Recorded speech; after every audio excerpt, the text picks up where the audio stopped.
The fourth industrial revolution is upon us, and a different world of work awaits our graduates. To thrive in today's world of work, students must be adaptable, ethical, critical thinkers, problem solvers, team players, collaborators, effective communicators, and self-directed learners who are interculturally aware. The University of Pretoria's teaching and learning model not only addresses the skills needed for the future and the optimal use of the latest technology, but also does so with a deeper understanding of the characteristics and learning needs of our students. This generation of students have the ability to adapt to new technologies and use their mobile devices to find information such as videos and articles. UP's teaching and learning model shifts the instructional sequence by assuming 3 phases in teaching and learning. A preparation phase in which students prepare before class. B, an engagement phase in which lecturers and students engage during class. And C, a consolidation phase in which students consolidate their knowledge after class. Quality instruction requires students to come to classes prepared, as this enables them to actively build on their prior knowledge.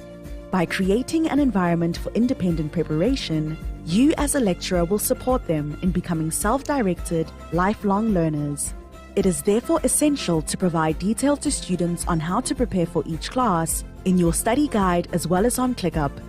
Students can be referred to various resources such as textbooks, articles, websites, and videos for this purpose. This will equip them with the relevant information and prior knowledge to engage actively and meaningfully in class.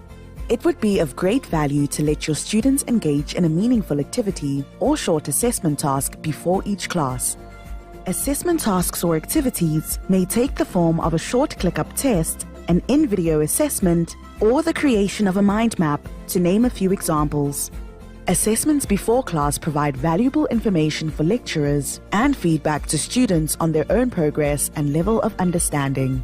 Use the activities to identify, among other things, the level of students' knowledge and understanding, their insights and opinions, as well as their capabilities. This information should be used to plan for focused content and activities during the engagement phase.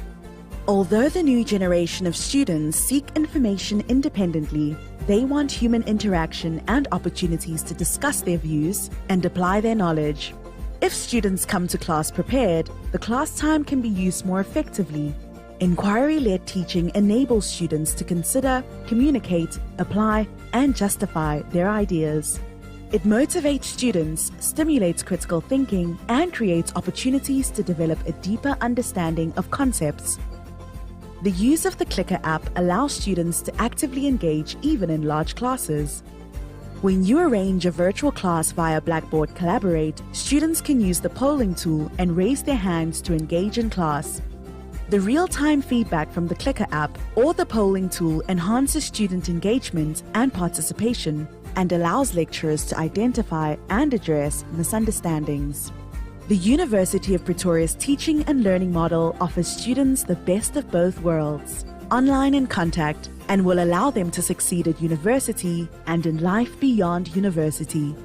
Good teaching encourages students to take control of their own learning, apply their skills, develop digital fluency, and have an impact on society. Teach the UP way.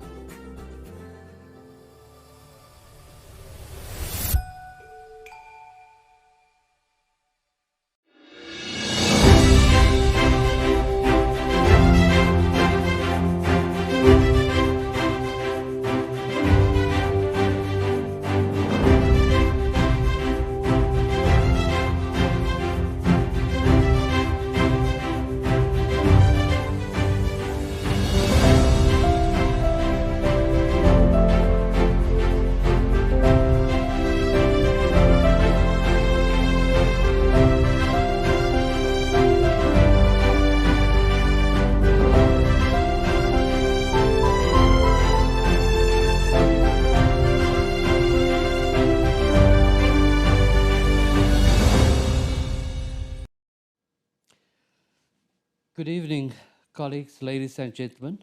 Welcome to the launch of the volume, Student Success at the University of Pretoria, 2009 to 2019, a systemic, intentional, and data-informed strategy. The publication of this volume represents an important development in the scholarship of teaching and learning at the University of Pretoria. I believe that it is important to publish what we do in relation to teaching and learning and student success, and to hold this up to scrutiny by our peers at the University of Pretoria and elsewhere.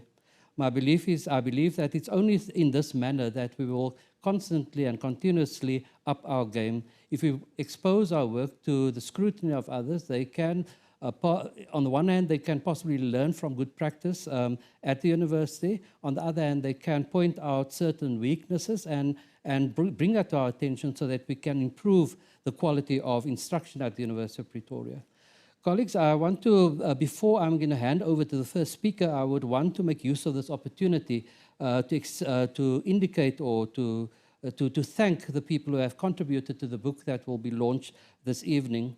There were 12 other contributors, and they are Alex Antonitas, Hesti Bowles, Irma Elof, Dolf Jordan, Jean-Claude Lemons, Elmarie Liebenberg, Ina Low, Hugo Mouton, Anna Naidu, Mariki Potgieter, Rihanna Valley, and I want to thank all of them for their contributions, not only in terms of what they wrote, but in terms of the work that they had done and on which the chapters that they had written are based. Then, of course, I have to thank Professor Wendy Kilfoyle, who served as editor of this volume and also contributed 3 chapters to the volume, but more about that later. At this point, I want to introduce our first speaker, but before I proceed, once again, let me say that I'm accompanied, or we have 3 people here in the studio with me. The first one I'm going to introduce in a minute. Then 2, we have Professor Wendy Kilfoyle, and then we have Professor Mariki Potgieter. The first speaker is Lindiwe Soizwapi, and let me give you a brief bio sketch, and then I will hand over to her. Lindiwe Soizwapi is a director of the Department of Library Services at the University of Pretoria. She assumed this position in January 2020. Lindiwe started her career working for a non-profit organization that supported teacher development in peri-urban and rural schools in Pietermaritzburg. She received a Master of Information Studies from the University of KwaZulu-Natal, and she has worked in academic libraries in various roles over the years. The topic of her presentation is Showcasing Institutional Successes, Moving Beyond the Traditional Institutional Repository. Over to you, colleague. Thank you very much, Prof. Duncan. Good evening, colleagues. I'd like to extend a word of greeting to everyone joining today's launch and celebration. The responsibility of providing quality education to our students is taken seriously by all of us at the university. It also makes us mindful of the decisions taken by the University of Pretoria to place the student at the center of all that we do. This approach ensures that academic and professional services departments pull together to enable student success. The 10-year journey documented in the publication Student Success at the University of Pretoria, 2009 to 2019, takes us on a journey that acknowledges successes and challenges along the way. I believe this journey has enabled a softer landing for us during times of upheaval, challenge, and uncertainty. I'd like to commend the editorial team for an insightful publication, a truly open educational resource, and for choosing a Creative Commons license. I'd also like to take this opportunity to congratulate all the contributors. As a university, we acknowledge that we are part of society and embrace the open science philosophy. Open science being an international movement to make scientific research accessible to society. This includes making publications, data, software available, as well as easily discoverable. Some of the principles I'd like to highlight are the following. I'll start off with open access, open educational resources, open data, open source, open methodology, and then open peer review. I'm going to briefly outline our open access journey that the Department of Library Services has contributed to. As a university, we launched the UP ETD repository in the year 2000, and this repository made available all theses written by our master's students and dissertations by our doctoral students. The policy that made this requirement for all students was approved in 2003. In 2006, we launched the UP Space repository and formalized our open scholarship program. The policy for submissions of all UP research papers to the repository was approved in 2009. The university also signed the Berlin Declaration on Open Access to Knowledge in Sciences and Humanities. The making of UP research open can be viewed at one level as a requirement for all publicly funded institutions to remain accountable. I believe this decision demonstrated a deeper commitment to the shaping of scholarship practices to enhance greater equity and access to information. Democratization of information and education emphasizes the value of public access to knowledge held by libraries and institutions, especially publicly funded institutions. Information exchange relates to acceleration of discovery.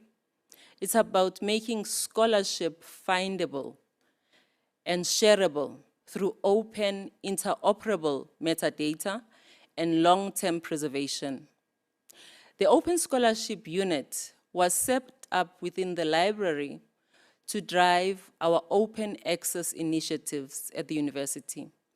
The team needed to do, amongst other things, the following that I'm going to itemize, starting off with capturing or exporting research output onto the repository, ensuring compliance with copyright provisions, negotiating permissions with publishers, the curation of submissions, and assigning of appropriate metadata, managing embargoes where they were essential, and advocacy. Most importantly, the personal touch of persuading, appealing, explaining to both staff and students why submissions were essential. The self-archiving option did not have much success. The role of information stewardship and curation is important to us as a department.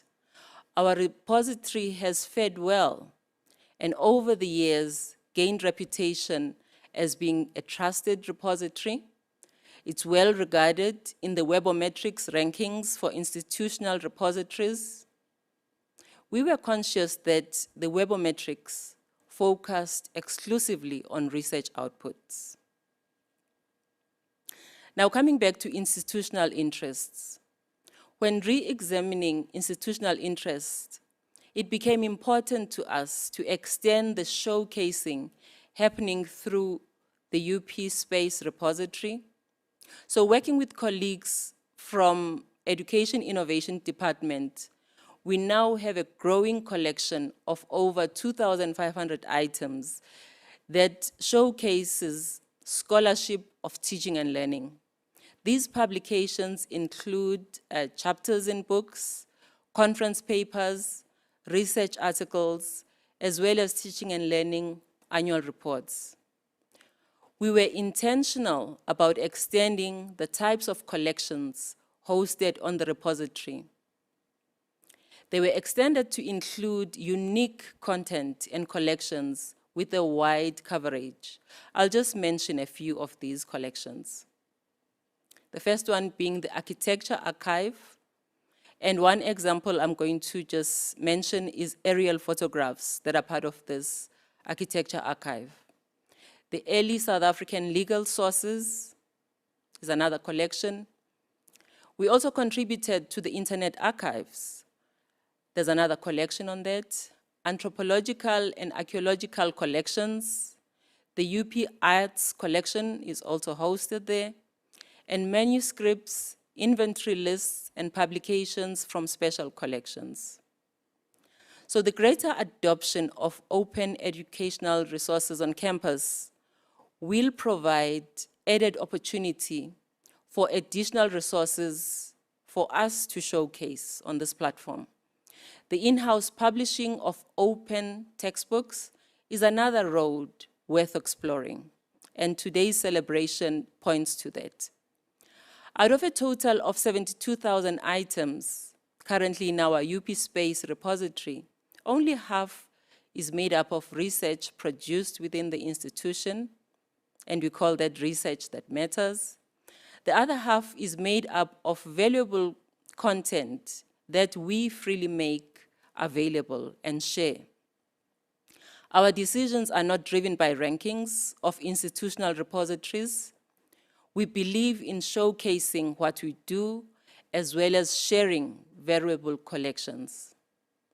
The hosting of creative outputs affords us another opportunity to showcase excellent contributions. So I'd like to thank you, colleagues, for your attention.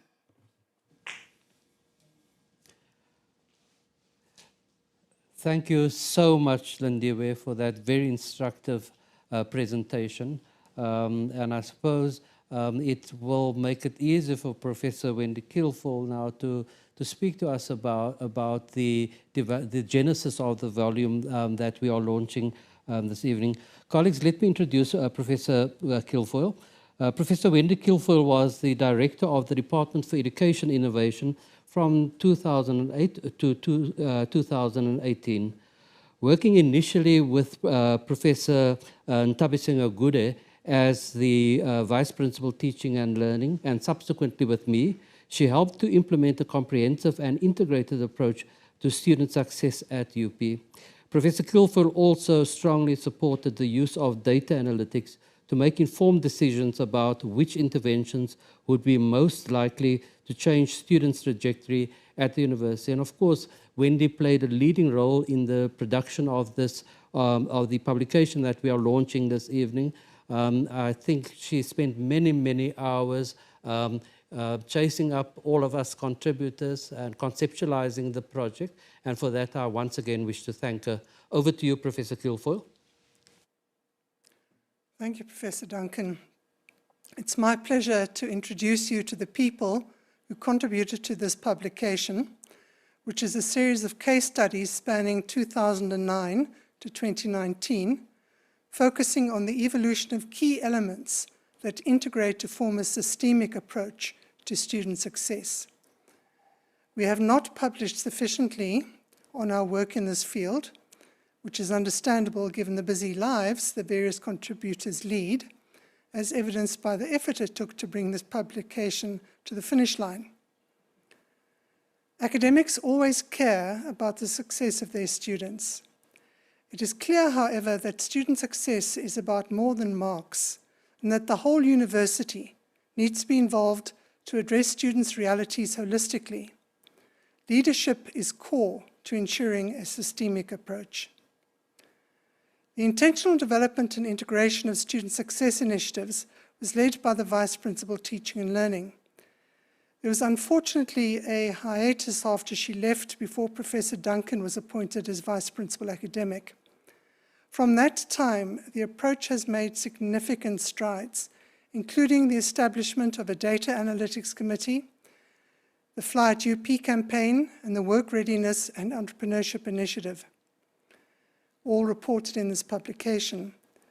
Professor Duncan has practiced inclusive leadership, valuing the role of Deputy Deans teaching and learning in faculties. He appointed Dr. Lemons from Education and Innovation, a leader in the field of data analytics, as chair of the Tsebi committee.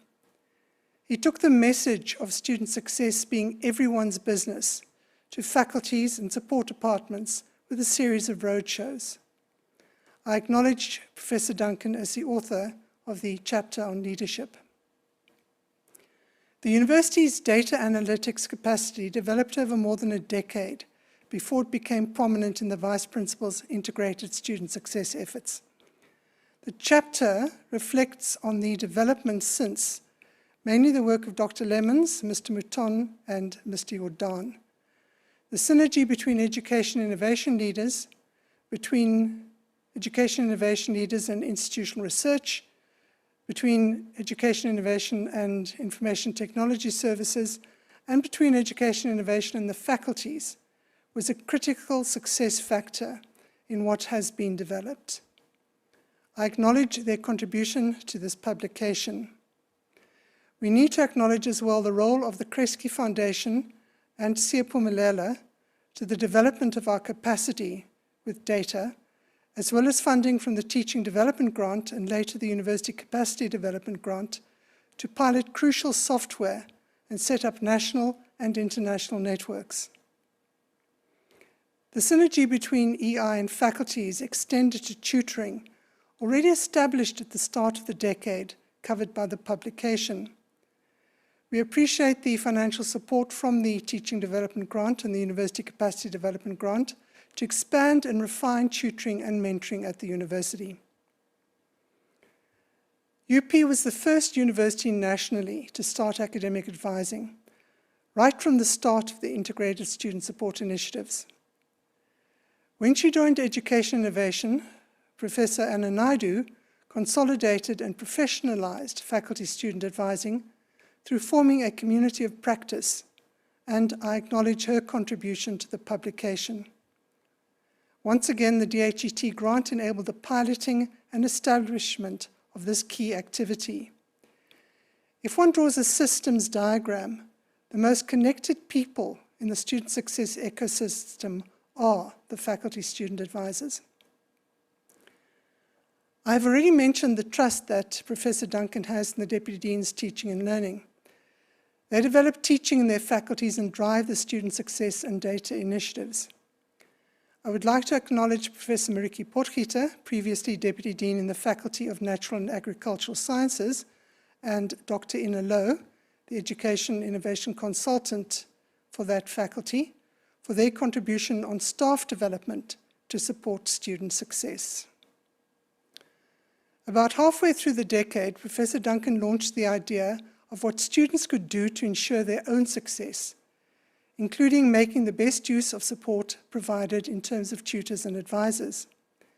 He, Professor Naidu, and Mr. Jordan came up with the idea of The Finish Line Is Yours, which is now Fly at UP, a brand that has caught the imagination of the university community. To ensure the campaign's success, a dedicated manager was appointed in the person of Dr. Hesty Bales, and I acknowledge her contribution to this publication, focusing on Fly at UP. Leadership of the Student Success Campaign came from the executive level, although students were always represented on the Student Success Committee. Fly at UP in particular gave students more of a choice to voice their own ideas. I acknowledge Professor Naidu's and Dr. Bales' contribution on how this came about. A later initiative was research into student well-being as core to their academic success. It was also an attempt to elicit student voices. It was clear that academic success was important, but so were other factors, once again returning to the idea of the whole student. I acknowledge Professor Eloff's contribution to this publication. The Work Readiness and Entrepreneurship Drive extended the notion of student success to success after university. A team of people drove a free online program that resulted. Dr. Liebenberg from Career Services, Professor Rihanna Valley from Humanities, and Professor Alex Antonitis, who did the entrepreneurship module, and I acknowledge their contributions to the publication. Many people have their story to tell of their contributions to our student success system. Developments since 2019 have also been significant. We have added internally to our stories, but we can publish to ensure that we reach the widest audience and influence practices nationally and internationally. So thank you all very much to the contributors of the publication. I hope that it is useful to you personally and to the university, and we will distribute it as widely as possible across the country and internationally to ensure that we have the credit and the profile we deserve in developing the system that we have. Thank you very much, Professor Duncan. Thank you very much, Professor Kilfoyle, for contextualizing the publication in the manner that you did. And now a special gift to all our online participants. We will be posting the link to the book, so you'll be the first ones to receive a copy of the book. We'll be posting that link in the chat box, and it will also appear on the screen during the course of the session this evening. And now, colleagues, by the way, Prof. Kilfoyle, thank you very much for once again highlighting the importance of us writing what we're doing in order to capacitate other people, and also, I suppose, to sharpen our engagement with issues of teaching and learning and student success. And of course, I mean, the notion of student success, colleagues, ladies and gentlemen, has been the leitmotif that has underscored everything that we have been doing at the University of Pretoria over many years, long before even I arrived at the University of Pretoria. And our colleagues, we're going to ask one of our contributors to the textbook and a colleague of many years, someone who really inspires me and many others in the field of teaching and learning and student success. And she's going to speak about her contributions to the textbook and I suppose what it means for the higher education sector. And that's Professor Marieke Potgieter.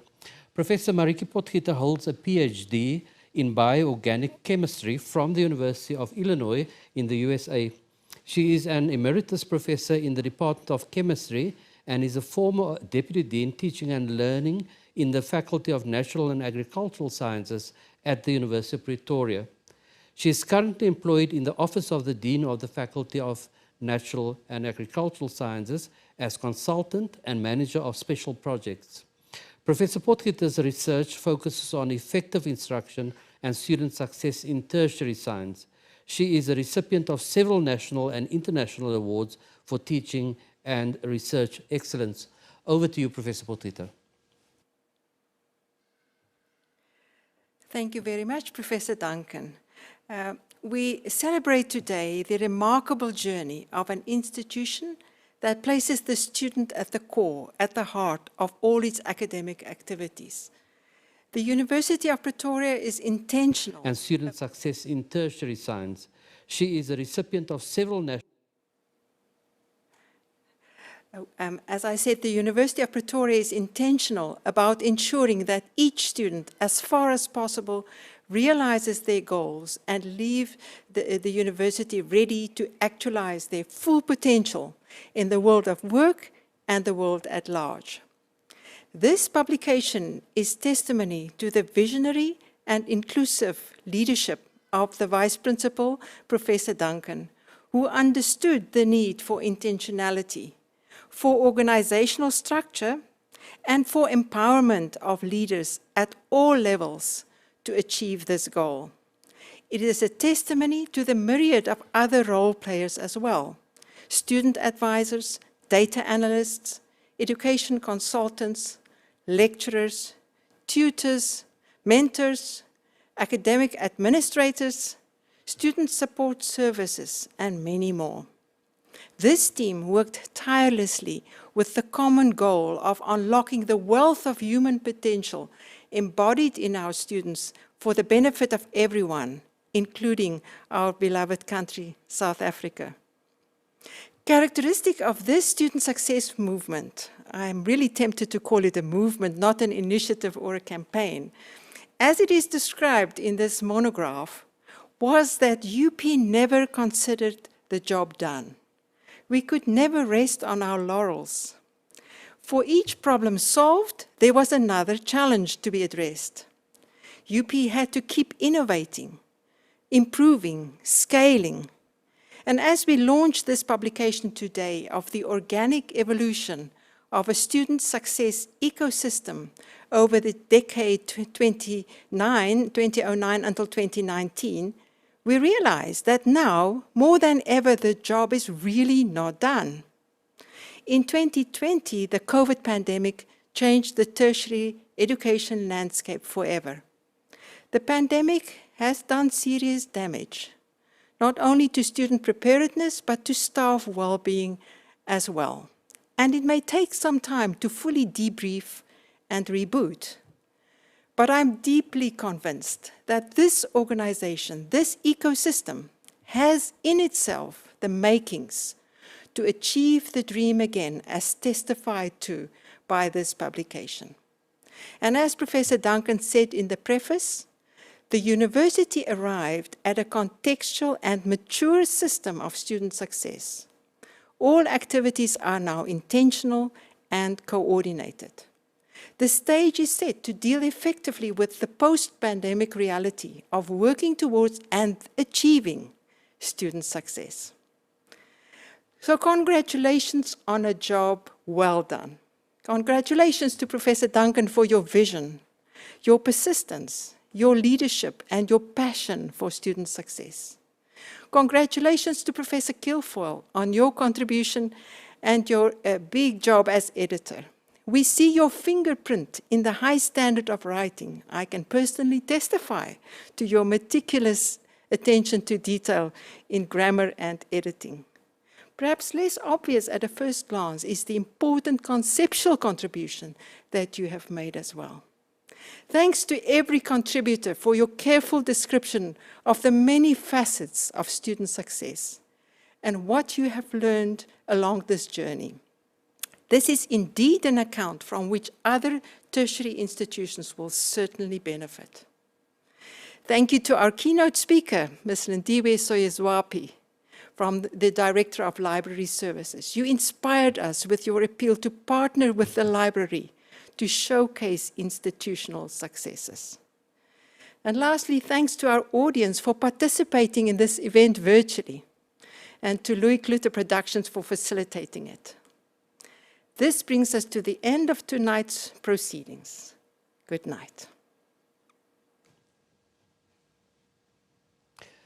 Thank you so much, Professor Potgieter, for that inspiring input. And also thank you for helping me in thanking everyone who had participated in the initiative, but also in this evening's proceedings. I really do appreciate it. But I mean, even though you had thanked everyone, let me once again thank the audience. Let me thank you as well for the inspiring work that you have been doing in the Faculty of Natural Agricultural Science over the years, and also now for the comments that you made to contextualize the book. I want to thank Lindiwe Soyezwapi for the extraordinary support she has given us in our ventures in terms of student success. I mean, this evening, of course, you have done us a great service by telling us how important the open source platforms are to do the type of work that we do. But I also want to acknowledge the many years that you have supported every single initiative that we had launched towards student success. If I think of issues such as the social learning spaces, I mean, you were the early conceptualizer of our social learning spaces, Maker Space. I mean, you have truly been an inspiration, and that has helped us and inspired us to strive to greater heights to ensure that more and more of our students are successful. Just for the audience online, I just want to, I suppose, emphasize this point. Student success is so important to us because we know that every single student who is enrolled at the University of Pretoria is deserving of success. The fact that they are enrolled at the university means that we know that they have the capability to be successful. Now, what happens from the day of enrollment to the completion of their degree very much depends on what they do and what they put into the process, but also how we can support them. And so for that reason, the publication and the work that underlies the publication is so important. And so Ms. Soyezwapi, once again, thank you. You would not realize how much your commitment to student success, how much that means to us. And then, of course, Prof. Kilfoyle, who for many, many years have been the brains around many of the initiatives. I mean, but she's always very careful and modest about her contribution to it. Thank you, Prof. Kilfoyle. I mean, none of the ventures of which you had spoken could have taken off if you had not been at the point that you were the Director of Education Innovation. Of course, you are succeeded by another brilliant person who also inspires us and also executes all those initiatives that we think are important for student success. Thank you very much. And then, of course, the contributors, the names I'd read out and the names that Professor Kilfoyle had referred to, as well as Professor Potgieter, are people who have been, along with the Deputy Dean's Teaching and Learning, been driving student success in very exciting, very innovative ways. And I thank you for your contributions. And then to the audience, thank you for sharing this moment with us. We know that the fact that you are online means that you also share our ideals in respect of student success. And for that, I thank you. Have a good evening. Good night, everyone.